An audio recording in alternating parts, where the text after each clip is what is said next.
Imagine a world where you knew that you mattered and you belonged. The people cared about you because we were so darn good at listening to one another, no matter how different we are. That is what Sidewalk Talk is doing by putting listeners on sidewalks all over the world so that we can practice the art of connecting. Join me, founder and director Traci Rubel, as I interview experts on the fine art of human connection and interview some of our volunteers who've been listening on the sidewalk and even some of the folks that we've listened to. And if you want to volunteer, consider joining us at sidewalk-talk.org. Melody Wilding. You've probably met her because she took over Sidewalk Talk's Instagram Live a year and a half ago. What a dear. She's an executive coach, but she has a master's in psychology, and she's doing all kinds of cool stuff with LinkedIn for LinkedIn Learning.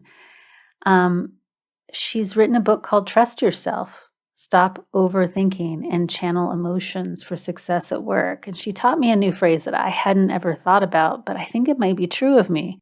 She coined this phrase called sensitive strivers, people that are really driven but still quite sensitive. I'm like, oh, yes, that's me. The other thing, though, you should know about Melody is that she actually covered me in Sidewalk Talk for Forbes Women. She's got another book coming out on managing up, which I'm really excited about. I kind of am going to read anything that she writes because she writes with a lot of humility. She's also human, and she struggles with some of this stuff herself, and she's not shy about talking about it, which you know I'm not shy talking about this stuff either. So, I love this lady. What a great one. Join me and meet Melody Wilding.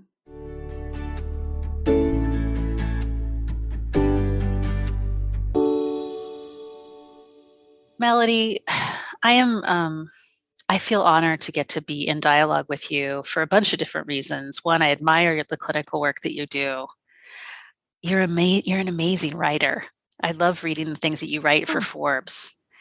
And thank you so much. That means a lot. You honored us by doing a small spot on some of the work that we're doing at Sidewalk Talk a couple years ago, and I just reshared it. And yes, lots of people commented on it. So I'm really excited to have you here and share this new baby that you've just birthed, so to speak, in the form of a book.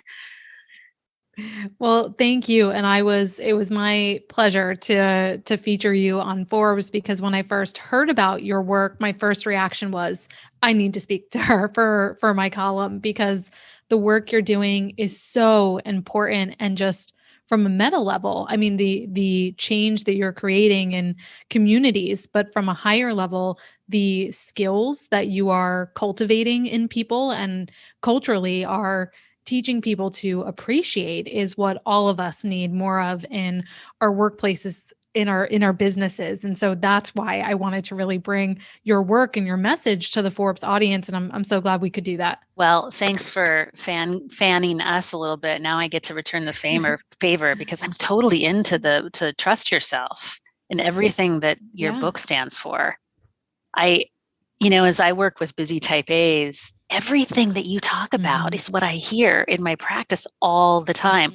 So I got to know a little bit about you and your background. Like, how did you even get started in this profession and then working with this particular group of people?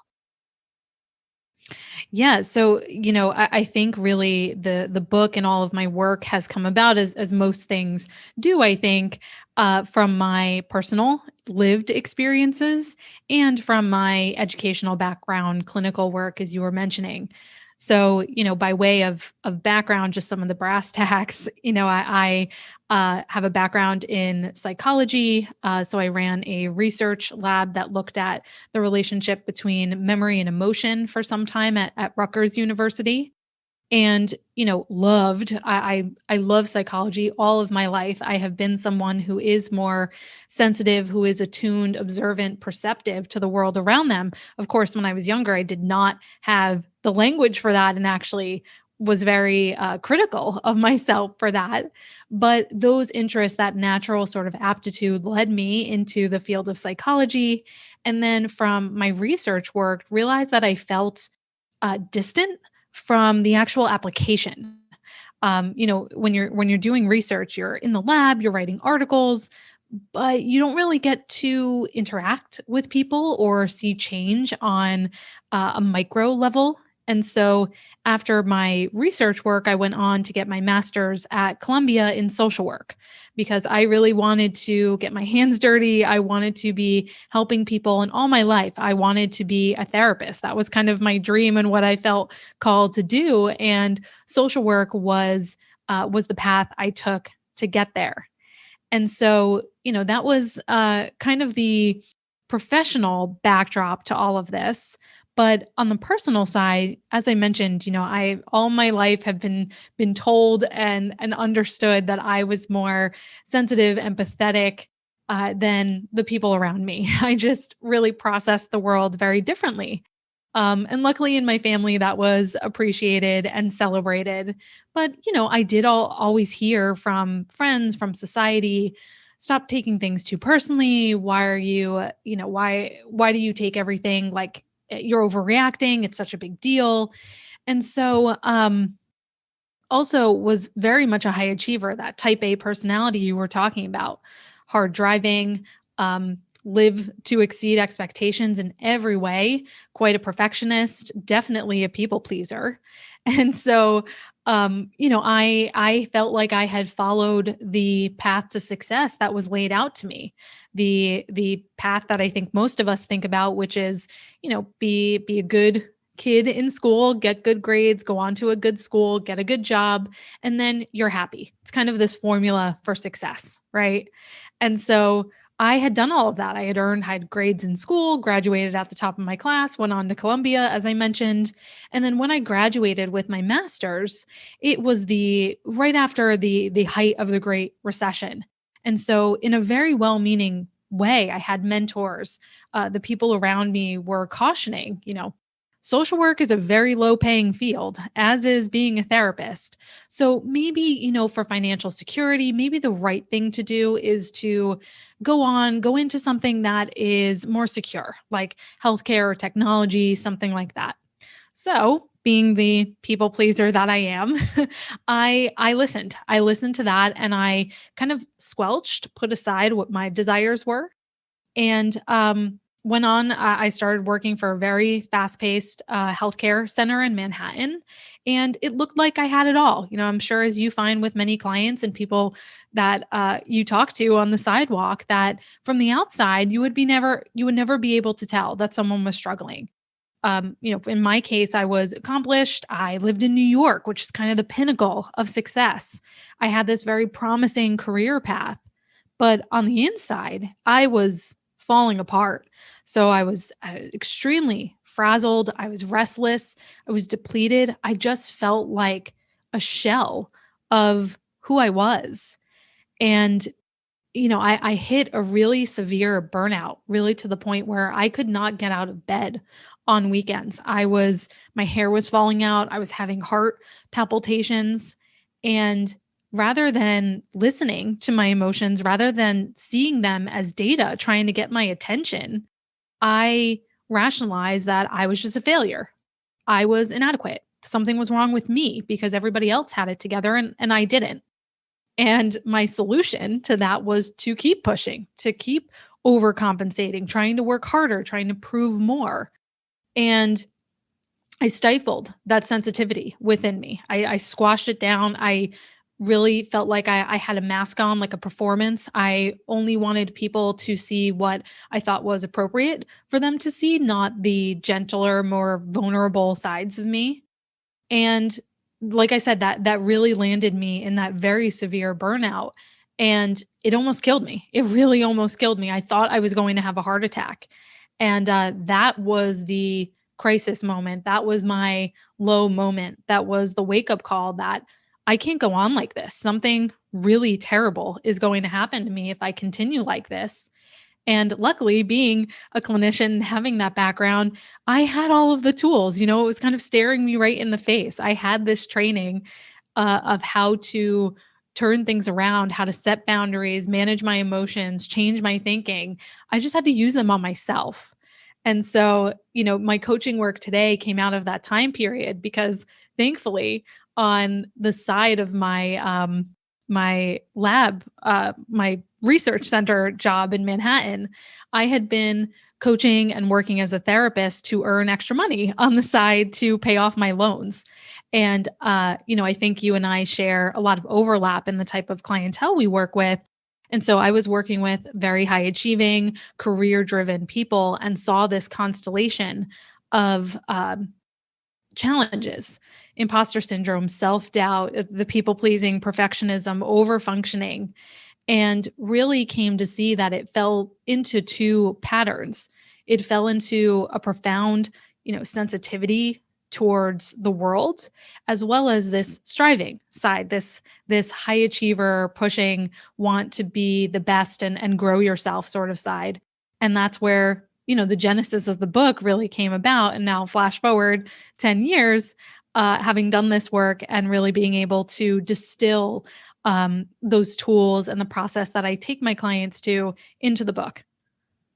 I just can already hear that there's like 10 women in their car right now or jogging, listening to this going, oh my God, I'm not alone. You know what I Yes. mean? Like, even I'm feeling that way listening to you. Thank you for saying all that out loud. And I'm not alone, thank God. And you're not alone. Mm-hmm. Um, yeah, gosh, so been there. What was the wake up call that, because you already went past a burnout and did decide to Mm-hmm. continue to do the unhealthy striving? You had all the tools, you did all this training in grad school. I'm just so curious, what was the wake up call where you went, this isn't a way for me to be living? Like, what was the Yeah. final straw? Yeah, and I'll say that that feeling of just to back up a little bit and piggyback on what you were saying about feeling alone, it's very isolating, right? Because so many of us wear masks in our personal lives, professional lives, and being someone who is more highly sensitive, we're about 20% of the population. So we're 1 in 5 people. So this is either you or someone but nevertheless, we're not in the majority. So the work world and how everything operates is really based on the other 80%. So it's no wonder that many of us feel different, because we just can't. Those are invisible. They're uh, neurological differences.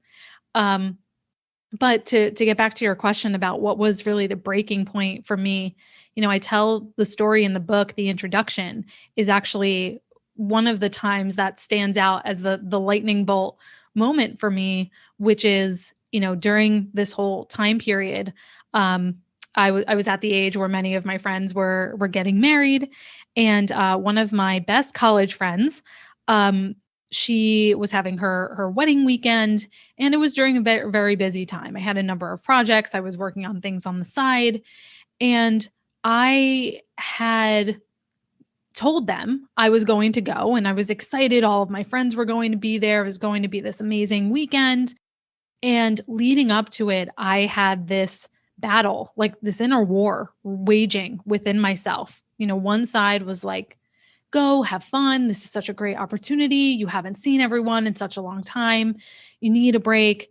And the louder side was, how can you take time away? You're going to be so far behind. You're so lazy. You know what a really hardworking person would do? They would stick around and they would make this happen. Because do you really need to go hang out with your friends? Can't you do that later? That inner critic side of me was so much louder than the inner voice of trusting myself. And so, leading up to that whole weekend, I had this war. And then you can probably guess which one won. And I stayed and worked, and it was a beautiful summer day. And I can remember just being in this kind of dingy Starbucks in Manhattan. If you've ever been in a Starbucks in Manhattan, you probably know what I mean. It's like sticky and smelly sometimes. And just looking around me and saying, what has my life come to, that I'm just sitting here with my computer doing work when I could be with my best friends? I had put something that could be done tomorrow ahead of once in a lifetime moments. And to me, that was the light bulb moment where my values are completely out of whack and my behavior is is not something I am proud of. I'm extremely ashamed of this. And my friends were mad at me, rightfully so.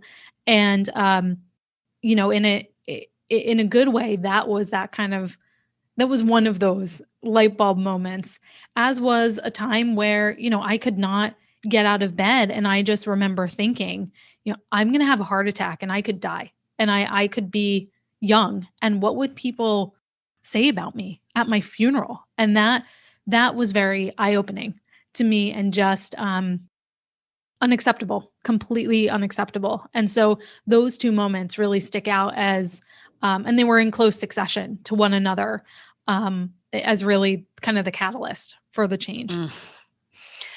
Oh, we could have a whole tea party and talk about this, my Oh, yeah. friend. Next time I'm out your way, we're going to go have some Yeah. lunch. Yeah. So now you help people that are essentially living this kind of sort of unhealthy striving kind of lifestyle is kind of how I see it from the way you put yourself out there. What do you think is Yeah. the I want to give some folks that are listening something actionable. What do you think are a couple things first that we can sort of use as a guide to check ourselves as a starting point that we might be going in the direction of unhealthy work relationship? Are there some tools or Mhm. tips that you have for that? Yes. So in the book, there's a concept I talk about that I call the honor roll hangover, which is this addiction to achievement, external validation, the unhealthy side of the striving, because both sensitivity and striving, so sensitive striver, that term I've come up with, it's a tremendous strength when leveraged correctly. But if we let both of those sides of ourselves go unmanaged and unleveraged, then we have some of these downsides, right? So the honor roll hangover is really a form of achievement addiction that follows sensitive strivers from our childhood into our adult lives, workplace, professional lives. So this is, I call it a hangover because it's the result of those old behaviors, but it leads to the same types of feelings you might have after a night of drinking too much, anxiety, worry, fatigue, all of that. So the honor roll hangover is usually one of the biggest blockers to trusting yourself and to really becoming a more empowered, balanced, sensitive striver. And with it, some signs of it, you are fixated on goal setting. You set a lot of goals, you enjoy hitting them. But if you don't have something that you're moving towards, you feel like you're worthless, right? Like you're never doing enough. If you're not the best, you're not good enough. You have to be number one, and anything less than an A plus on anything feels like a failure.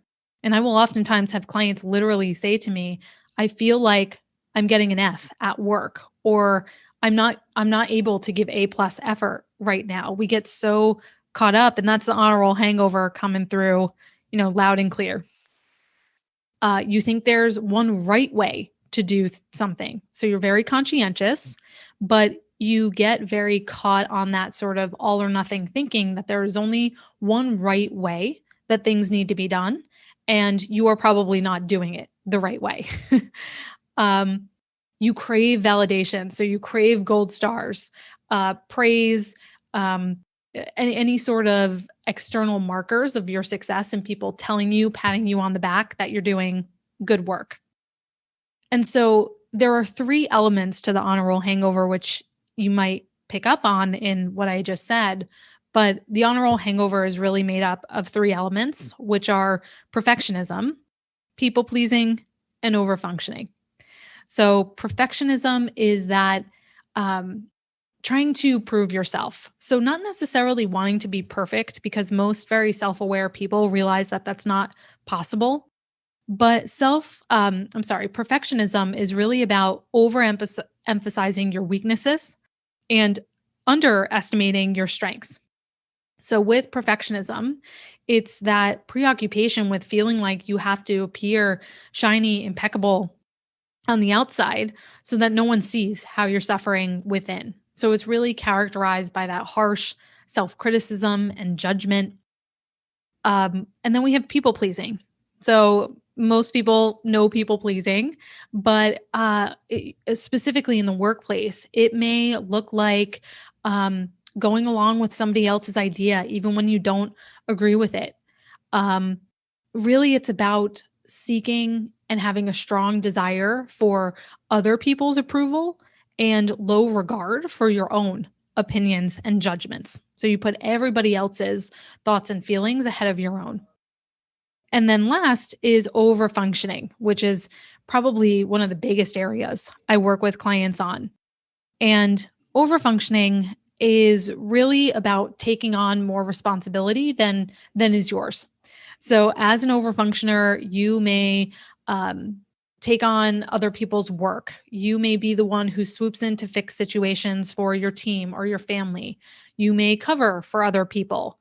You try to take on responsibility for other people's emotions, which and control situations, or try to manipulate and massage situations so you get a certain outcome from someone. Um, so that's what I would offer people, is to think about how you might see those three elements of the honor roll hangover: perfectionism, people pleasing, over functioning, coming up in your life, because really being able to shake that, to put it in its place, is really key to moving on and getting the best out of your qualities as a sensitive striver. Love this. Check, check, check. Yeah. They're all me. Get it all. Even though I'm like gregarious and outgoing, I think that doesn't mean, just because you're gregarious and outgoing doesn't mean that you're not sensitive. And when I 100%. hear these things, there's a question that comes to mind. I do think about, and I'm going to get a little political here, some of this may come from gender training, or some of this may come from our family, which that's kind of the lens of psychotherapy. Yes. And some of this can come from our culture, Sure. And then I not only was raised in a capitalist society, but I came up in the Silicon Valley. And I got to share a funny story with you. Yeah. I remember I was sitting at a table outside of my office, not even in my office, and the CEO walks by and he said, "What are you doing?" And I said, "Oh, I'm trying to get these letters out the door that you asked me to do. I was in sales." And he said, Rubel, because everybody always called me, but still, people that knew me in corporate life and in high school still call me by my last name. You know what, Rubel? The problem with you is you don't know the difference between when you need to use C-level work and A-level work. You just do A-level work all the time. And that just speaks to this perfectionism piece that you were just speaking to, and it speaks to the overfunctioning for sure, and probably the people pleaser. Yes. Yes. So much. That's such a great example. And I had a client last week who was telling me, a question she asked her team all the time to keep the team in check, because this sort of mentality, as you were saying, can pervade our entire culture, but also, organizational cultures. And so she said in meetings, she'll often ask her team, where can we shoot for B- work here? To shake them out of the fact that not if everything is a priority, nothing is a priority. And so that idea can be very helpful. But you are absolutely right that the sort of stigma against sensitivity is it's intersectional, right? And coming from a social work background, our whole idea is person in environment. And so our environment makes up everything from the culture that we're in. So much of this mindset, specifically around the achievement mindset, we get from schooling, right? That idea of there's this kind of predictable, follow the steps and you will be successful. And that's not how the real world works. So many of us try to be striving for those gold stars, but in work life, that doesn't really exist. That path doesn't exist. It takes a different skill set to be successful.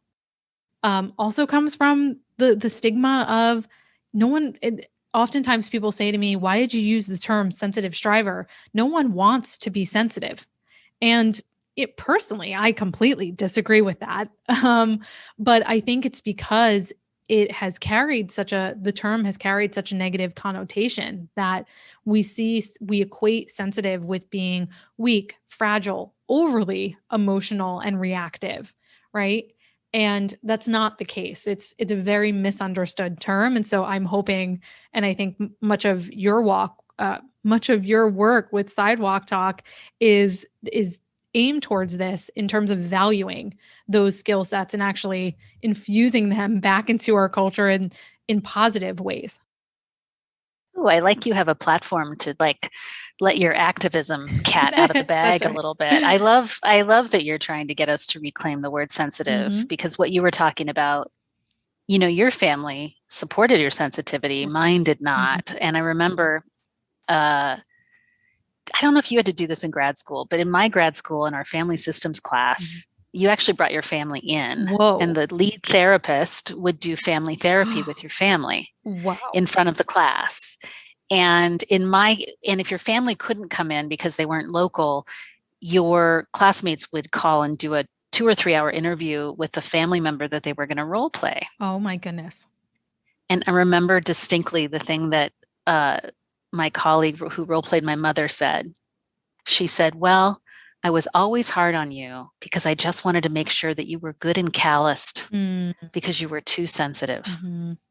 Mm-hmm. Wow. That is, And yeah. yeah, right. And it reminds me of how much there is to unpack. I mean, this isn't, people can't just, I mean, people are going to be helped by reading your book, but people may also still need to come to see you as well, because there are layers to this that just the aha and the intellectual Mhm. awareness may not take us all the way there, that we also need to sort of unpack. Gosh, am I being disloyal to my family if I Mhm. really acknowledge that I'm really sensitive? Mhm. Or am I being disloyal to the ideas that I have about my self worth? That somehow, if I let myself rest, that means I'm not a good worker, or, Yes. all those things. And I know that I have to confront that every dang day, Melody. Mhm. Do you still have to check yourself? Oh, yes, all the time. And Tell me I more. well, I think that's, in a way I think that's a beautiful thing in the way it's meant to be. If we were complete, what fun would that be? We would stop growing. And so, as the striver side of me always wants a challenge. And so I am always pushing myself. And every new level I reach pulls back another layer from the onion. And I have to confront beliefs. I really relate to what you were talking about in terms of work. And I've really had to disconnect the idea of productivity and self-worth, that I, I'm only as good as what I do. And I a day is only good if I have worked really hard. And this idea, I think, um, specifically one I've really had to unpack recently, is that idea that the amount of time and effort I put into something equals the quality of it.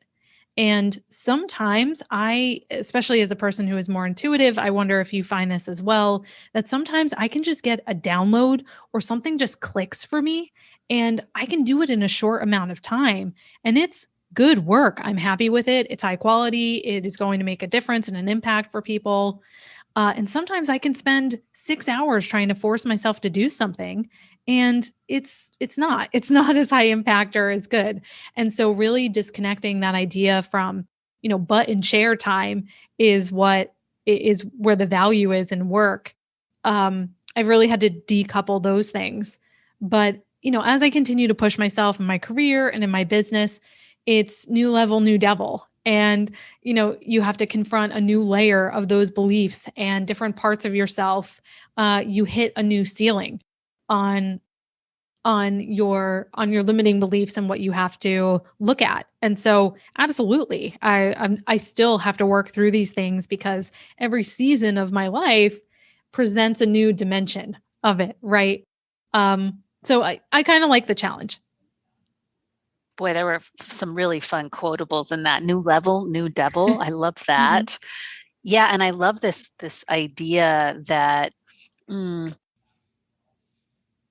you get a download. And what came to mind when you said that, Melody, is I'm like, yeah. And so the work isn't like the button chair time. It's time that we create so that we can be more intuitive. Because I Yes. know for me, I have to go be in nature every day. And someone said to me, wait a minute, you go for like an hour and a half jog every day. Where do you make the time for that? I said, man, if I go for a 90-minute run Mm-hmm. and come back, I'm not running the whole time. I walk and meditate in the middle just so folks don't get too impressed with me.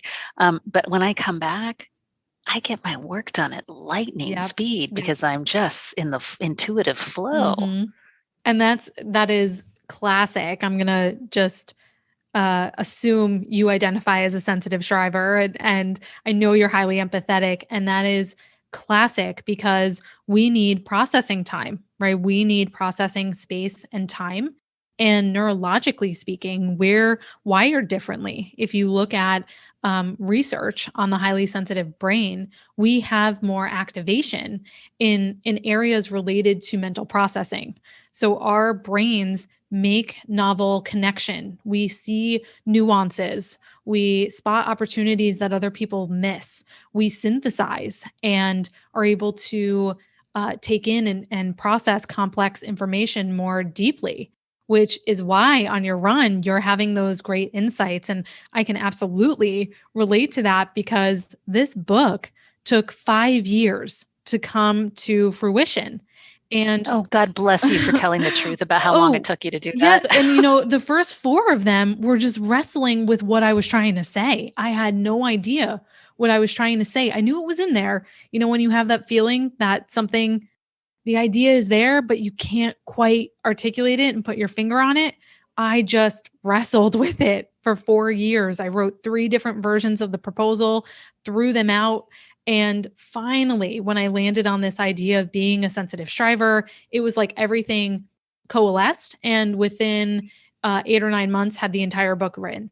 And so it sometimes it takes that long. But as you were saying, you get those downloads and you're able to get something done much faster. And that's the beauty of our processing. I'm feeling I'm feeling really touchy feeling listening to you right now, hearing about this book. I feel hopeful and I feel excited Hmm. and I feel a lot of gratitude to you because I can tell in just this dialogue that you and I are having that there is so much authenticity here and so much of a will or desire to serve, that this isn't Melody building a brand and a platform for herself. This is Melody saying, hey, look, there are a lot of people that are sensitive strivers Hmm. and they are made to be outsiders Yeah. or thought of as strange. And I want to make a place for them and I want them to feel good about themselves Mhm. and I want them to lead healthy lives. I can feel it Yes. talking to you, the intention. And I just want you to know I feel super touched. Oh, well, thank you for sharing that and reflecting that back to me, and that means the world because 100%, this is it means nothing more to me than when I hear someone say, even just hearing the term sensitive striver helped so much click in my life. And now I recognize that I'm not alone. And sometimes that can be just the mindset shift to step into seeing these qualities as strengths. But what's really remarkable, I think we've seen, particularly over the last administration, what happens when empathy and perceptiveness and deliberate critical thinking is missing. um, but when we look ahead, I've been spending a lot of time looking at uh, research reports that are talking about the future of work and what we'll need to be successful in our organizations and innovate 10 years down the road. And it reads like all the top qualities read like a laundry list of things sensitive strivers exemplify. Things like empathy, emotional intelligence, listening skills, communication, complex thinking, problem solving. It's all of the human skills. I don't like to call them soft skills because I think it naturally devalues them, but it's all of those human skills that we uniquely bring to the table. And I deeply believe that if sensitive strivers feel more empowered, are in more positions of leadership, that everyone wins when that's the case. Yeah, because I imagine we create more human workplaces as well. Yes. Yes. Yeah. And we know those are more successful. Workplaces that have psychological safety, trust, people feel people can thrive. Yeah. Yeah. So I did have one quick question, and then I know that Yeah. we're nearing the end of our time. Do you think that more millennials or some of the younger folks coming up are more sensitive than maybe some of the older generation, or is that just a culture thing? It's so interesting because I get this question quite a bit. And, I'm a millennial myself. So I think that's why I never gave much thought to it. But I will tell you anecdotally that most of the people in my community and most of my clientele are baby boomer, more like Gen X. And so I always found that really fascinating because when I started doing this work, I definitely expected it to skew younger, millennial, Gen Z, where we're more just kind of in touch. And that has been, uh, sensitivity has been more celebrated. And I think the younger generation, we've been taught to be more open about those things, and that's okay. But I will say that most of my community and clients are a little bit of an older generation, and so I think that has to do with self awareness. I think that has to do with uh, just understanding and having the wisdom of how you operate. Um, so it's interesting because it hasn't exactly been my experience that most more millennials are more sensitive. I think the Dr. Elaine Aron, who originally did the research on high sensitivity and coined this term, her research has found that it is about 20%. I've seen some newer research that says it may be more like 30% of the population that has this genetic trait difference that leads to a highly attuned nervous system, which is basically all sensitivity is. And so I think there is something to be said for, again, nature versus nurture. Um, the nurture side of it is that perhaps the younger generations have been brought up in a culture where it's okay to talk about your feelings. And certainly in the workplace, the millennials I work with have a lot higher value and expectation on being in more human workplaces. They want cultures of feedback. They really look for jobs and assess their team and their manager on the degree of psychological safety, which I don't think older generations do as much. So I know that is an exact answer to your question, but hopefully sheds some insight. It sparked a thought in me. Mhm. I experience a lot of pushback from folks in Gen X Mhm. and baby boomer generation saying, oh, those millennials are too sensitive. But what just occurred to me is that could be a reaction to my or their rejection of their own sensitivity Mm. that was never welcomed. Yes. Whereas I find that millennials' sensitivity was welcomed by their Yes. culture and Mhm. parents. But we can kind of thumb our noses at them because we're a little jealous that they get to be so sensitive. Yeah, yeah, They've I think learned to be you're calloused, right? yes. Yep, I Because agree. I actually find millennials to be delightful.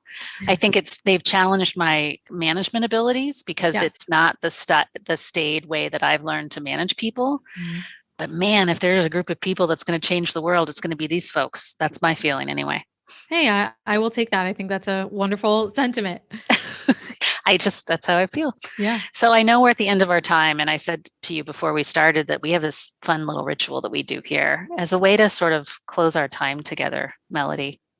And it's really where I get out of your way and I invite you to speak either a wish or words of wisdom, or there's no pressure. Somebody sang an opera last week, Hmm, which was that's really wonderful. fun. Yeah.